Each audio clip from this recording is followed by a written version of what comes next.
Imagine standing at the edge of a cliff and the world spread out before you. Do you step back in fear or spread your wings and soar? Today, we forge the iron will that turns boys into men. This is your hero's journey. Welcome to the man's path. Gentlemen, welcome to the man's path.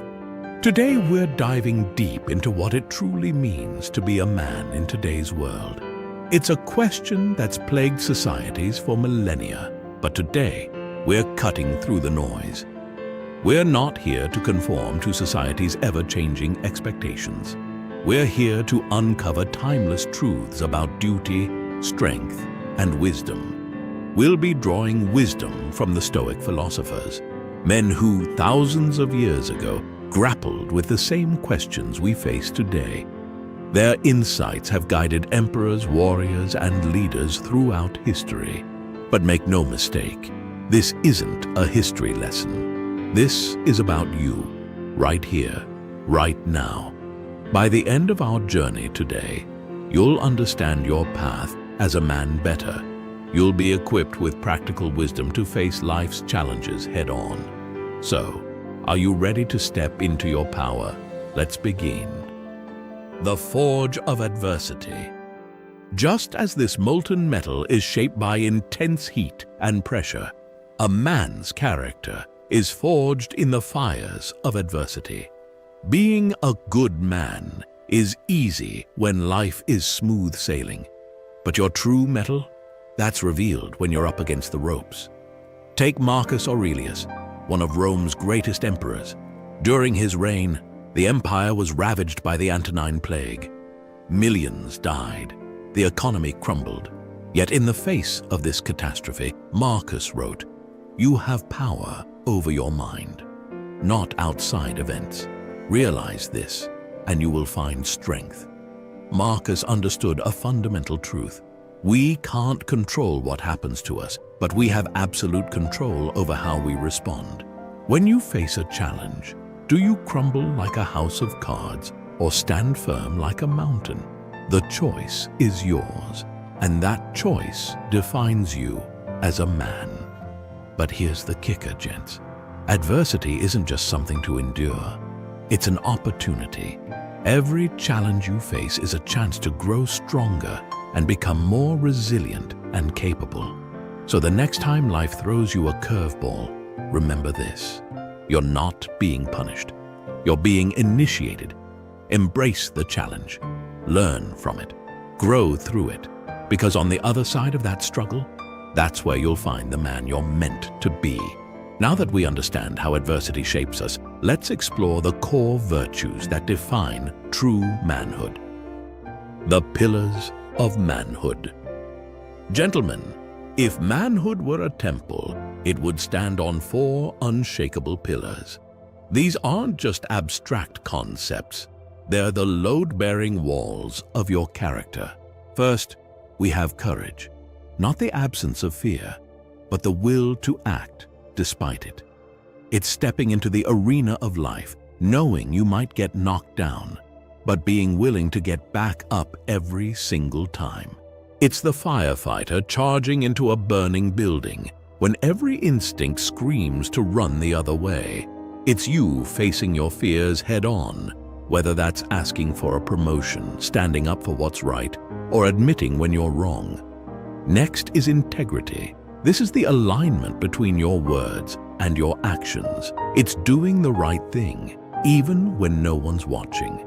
As Marcus Aurelius said, "Waste no more time arguing about what a good man should be. Be one." Your integrity is your word made flesh. It's the promise you keep to yourself about who you are and what you stand for. The third pillar is resilience. Life will knock you down, that's a guarantee.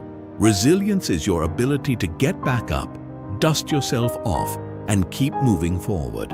It's the athlete who suffers a career-threatening injury, endures months of grueling rehabilitation, sir, and comes back stronger than ever. It's you, facing setbacks and failures, not as endpoints, but as stepping stones to your goals. Finally, we have compassion. Some might be surprised to see this here, but make no mistake. Compassion is strength, not weakness. It's the power to see the humanity in others. Lend a hand to those in need and be a pillar of support for your loved ones. As Seneca, another Stoic philosopher, said, "Wherever there is a human being, there is an opportunity for kindness, courage, integrity, resilience, and compassion." These are the pillars of manhood. They're not innate. They're skills to be developed, muscles to be strengthened. So ask yourself, how solid are your pillars? Which ones need reinforcing? Remember, true strength isn't about dominating others, but mastering yourself. The first and greatest victory is to conquer yourself. Plato. In the coming chapters, we'll explore practical ways to strengthen each of these pillars. But for now, take a moment to reflect on these 4 virtues. How can you embody them more fully in your daily life? Now that we've laid the foundation of manhood, let's dive into the art of self-mastery. The art of self-mastery. Gentlemen, welcome to the ultimate battlefield, the one between your ears. The art of self-mastery is the key to unlocking your full potential as a man. The Stoic philosopher Epictetus once said, "No man is free who is not master of himself." Think about that for a moment. You can have all the money and all the power in the world, but if you can't control your thoughts and actions, are you truly free? Self-mastery is about taking the reins of your life. It's about responding rather than reacting. It's the difference between being a leaf blown about by the wind and being the tree that stands firm against the storm. But here's the thing. Self-mastery isn't about suppressing your emotions or denying your desires. It's about understanding, channeling, and using them as fuel rather than letting them use you. One of the most powerful tools in pursuing self-mastery is understanding what Epictetus called the dichotomy of control. Here's how it works. Imagine 2 circles. One is inner and the other is outer. In this inner circle, we have things we can directly control: our thoughts, our actions, our responses to events. And in this outer circle, we have everything else: other people's actions, the weather, the economy, the past. True self-mastery comes from focusing your energy on that inner circle. You can't control whether you get stuck in traffic, but you can control how you respond to it. You can't control whether someone insults you, but you can control whether you let it ruin your day. So how do we develop this self-mastery? It starts with mindfulness. Take a few minutes each day to sit quietly and observe your thoughts. Don't judge or try to change them. Watch them come and go. Next, keep a journal. At the end of each day, reflect on your actions. Where did you exercise self-control? Where did you let your emotions get the better of you? What can you improve tomorrow? Practice delayed gratification. Next time you're about to indulge in something, whether it's a drink, a purchase, or even checking your phone, pause. Ask yourself, do I really need this right now? Sometimes the answer will be yes, and that's fine. But often, you'll find you can do without it. He who conquers himself is the mightiest warrior. Confucius. Remember, self-mastery is a lifelong journey. You won't achieve it overnight. But every time you choose discipline over impulse and respond with reason rather than emotion, you're taking a step on that journey. So, gentlemen, I challenge you. For the next week, focus on your circle of control. When something frustrates you, ask yourself, is this something I can control? If not, let it go. If it is, take action. You'll be amazed at how this simple shift can transform your life. The warrior's mind. Gentlemen, in ancient times, a warrior's greatest weapon wasn't his sword or his shield. It was his mind. Today, we're not facing enemies on the battlefield, but we're still warriors in our own right. Our battles are fought in boardrooms, relationships, and most importantly, within ourselves. The warrior's mind is about developing mental toughness. It's about standing firm when life tries to knock you down. It's about pushing forward when every fiber of your being screams to give up. Epictetus, a Stoic philosopher who began life as an enslaved person and ended it as one of the most respected teachers in Rome, said, "It's not what happens to you, but how you react to it that matters." This is the essence of the warrior's mind. You can't always control your circumstances, but you can always control your response. So, how do we cultivate this mental toughness? Let me share 3 key strategies with you. First, embrace discomfort. Growth happens outside your comfort zone. Start small. Take cold showers, fast for a day, and push yourself harder in your workouts. Train your mind to be comfortable with being uncomfortable. Remember, discomfort is temporary, but the strength you gain lasts forever. Second, visualize success. Before any challenging situation, take a moment to close your eyes and see yourself succeeding. This isn't wishful thinking, it's mental rehearsal. Athletes, soldiers, and top performers in every field use this technique. Your mind can't always distinguish between vivid visualization and reality. Use this to your advantage. Third, reframe challenges. Every obstacle is an opportunity in disguise. Lost your job? It's a chance to pursue your passion. Relationship ended? It's an opportunity for growth and self-discovery. Take inspiration from Cato the Younger, a Roman statesman known for his unwavering principles. When faced with the collapse of the Roman Republic, he didn't see defeat. He saw a chance to stand for his values, even in the face of overwhelming odds. The impediment to action advances action. What stands in the way becomes the way. Marcus Aurelius. This quote from Marcus Aurelius sums it up perfectly. The obstacle isn't in your way, it is the way.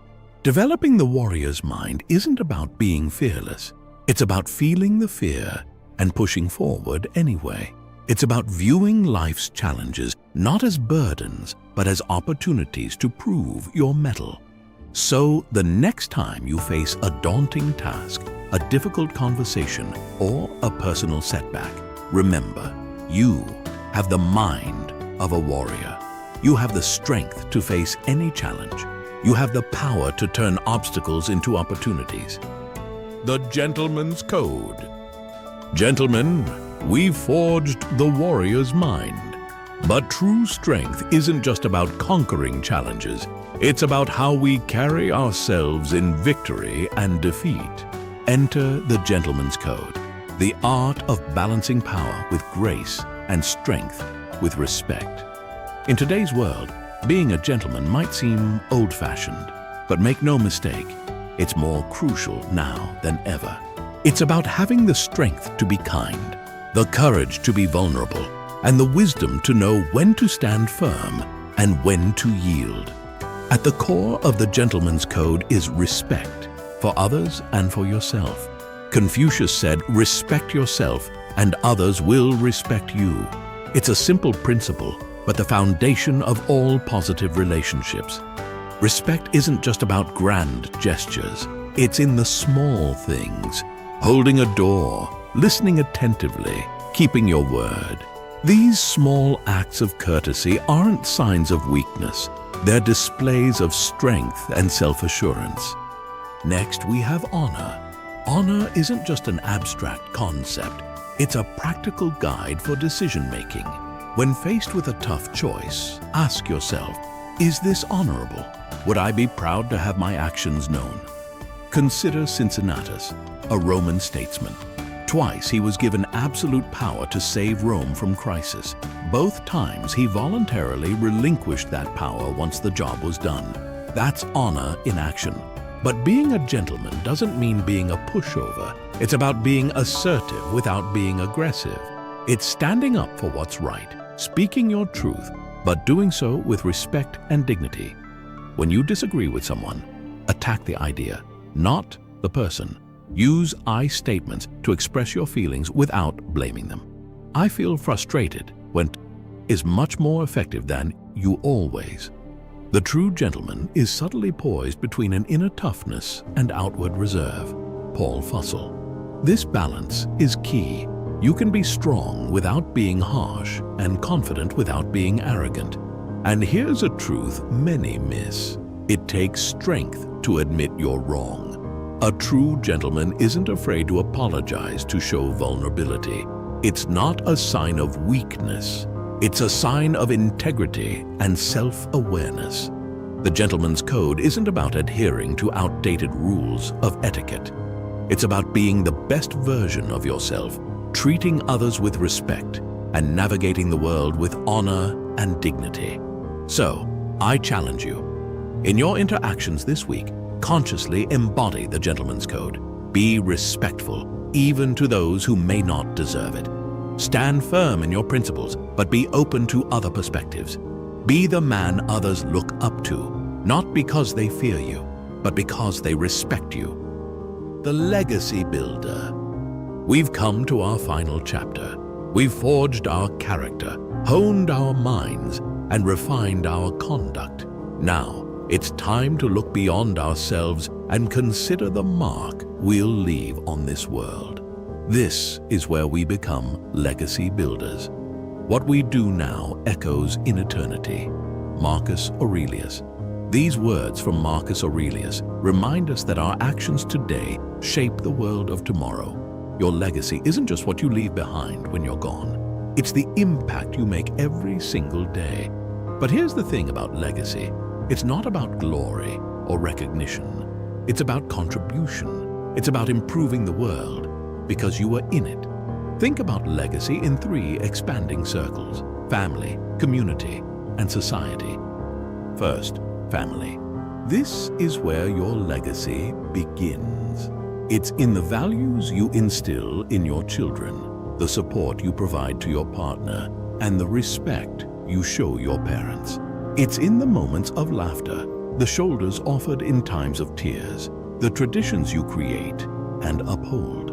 Next, we have community. This is where you extend your influence beyond your immediate circle. Volunteer at a local charity. Mentor a young person. Be active in your neighborhood. Small acts of service can create ripples that extend far beyond what you can see. Finally, society. This might seem daunting, but global change starts with individual action. Support causes you to believe in. Use your skills to solve problems. Stand up for what's right, even when it's not popular. Consider again the story of Cincinnatus. He didn't seek power or glory. He simply answered the call of duty when his society needed him. And in doing so, he left a legacy that we still talk about today, thousands of years later. Building a legacy isn't about grand heroic gestures. It's about consistent positive action over time. It's about living your values every day, in every interaction. There's a proverb that says, "A society grows great when old men plant trees, whose shade they know they shall never sit in." This is the essence of legacy thinking. It's about creating value that extends beyond your own life. So, I challenge you. Think about the legacy you want to leave. How do you want to be remembered? What mark do you want to make on the world? Then, start living that legacy today. Be the man you want to be remembered as. The true meaning of life is to plant trees under whose shade you do not expect to sit. Nelson Henderson. Remember, every interaction is a chance to build your legacy. Every choice is a brick in the monument of your life. Build it with intention, build it with purpose, build it to last. Gentlemen, we've come to the end of our journey, but in many ways this is just the beginning. We've explored the forge of adversity, the pillars of manhood, the art of self-mastery, the warrior's mind, the gentleman's code, and the path of the legacy builder. We've learned that true strength comes not from dominating others, but from mastering ourselves. We've seen that courage isn't the absence of fear, but the willingness to act despite it. We've discovered that respect and honor are not outdated concepts, but timeless principles that guide us towards our best selves. You must be the change you wish to see in the world. Mahatma Gandhi. This quote encapsulates everything we've discussed today. Your duty as a man isn't just to exist in the world, but to actively shape it for the better. So, what now? I challenge you to reflect on what you've learned today. Ask yourself, 1. How can I embrace adversity as an opportunity for growth? 2. Which of the 4 pillars of manhood do I need to strengthen? 3. How can I practice self-mastery in my daily life? 4. Where can I apply the warrior's mind to overcome my challenges? 5. How can I better embody the gentleman's code in my interactions? 6. What legacy do I want to build starting today? These aren't just rhetorical questions. Take the time to answer them. Write down your thoughts. Create an action plan. Remember, being a man isn't about fitting into someone else's mold. It's about becoming the best version of yourself and using that strength to impact the world positively. Thank you for joining me on the Man's Path. I hope you found value in our journey together. If you have, please like this video and share it with someone who might benefit. In the comments below, I'd love to hear your thoughts. What resonated with you? What challenges are you facing in your journey as a man? And if you're hungry for more, stay tuned. Our next video will dive deeper into practical strategies for building resilience in adversity. Until then, stand tall, stay strong, and never stop growing. Remember, your path to becoming a better man starts now.